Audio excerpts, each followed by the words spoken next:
பிரம்மன், விஷ்ணு, சிவன் ஆகியவர்கள் மீது நம்பிக்கை வைக்க மாட்டேன்.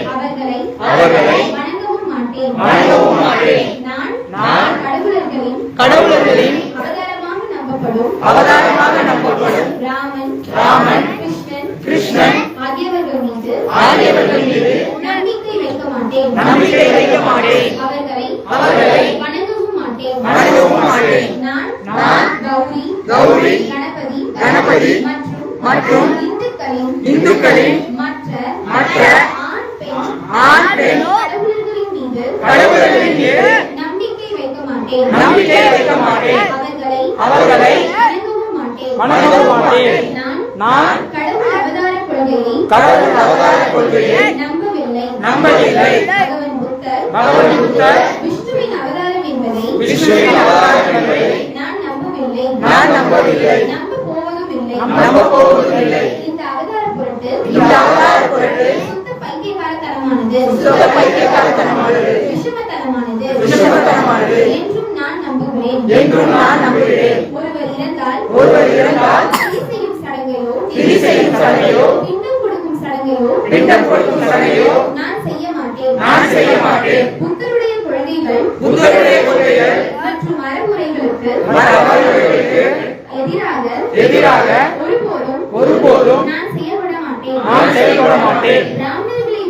பிராமணர்களை வைத்து செய்யப்படும் எவ்வித சடங்குகளையும் நடைபெற நான் அனுமதிக்க மாட்டேன். மனிதர்கள் அனைவரும் சமமானவர்கள் என்ற கொள்கையை நான் மேற்கொள்வேன். சமத்துவத்தை நிலைநாட்ட நான் பெரும் முயற்சிகளை மேற்கொள்வேன். புத்தரின் உன்னத என்வழி பாதையை நான் பின்பற்றுவேன். புத்தரால் பரிந்துரைக்கப்பட்ட நல்லொழுக்கமான 10 பாராமித்தாக்களை நான் கடைபிடிப்பேன். நான் அனைத்து உயிரினங்களிலும் கருணையும் கனிவான இரக்கமும் கொண்டு அவற்றை பாதுகாப்பேன்.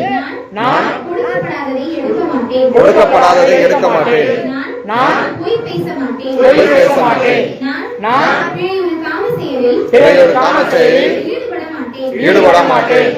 நான் மது, போதை, மனதை மயக்க செய்யும் பொருட்களை உட்கொள்ளவோ பயன்படுத்தவோ மாட்டேன். நான் என் தினசரி வாழ்வில் உன்னதமான என்வழி பாதையை பெரும் முயற்சியுடன் பின்பற்றி அனைத்து உயிரினத்தையும் கருணையும் கனிவான இரக்கமும் கொண்டு வாழ்வேன். உயர்வு தாழ்வு கொள்கையை அடிப்படையாக கொண்டிருப்பதால் மனித குலத்திற்கு தீங்கு செய்யும் மனித குலத்தின் முன்னேற்றத்திற்கு தடையாக இருக்கும் இந்து மதத்தை நான் நிராகரித்து புத்தத்தை என் மதமாக ஏற்கிறேன். புத்தரின் தம்மம் ஒன்றே உண்மையான சமயம் என்று உறுதியாக நான் நம்புகிறேன். நான் இன்று புதிய பிறப்பு அடைந்துள்ளதாக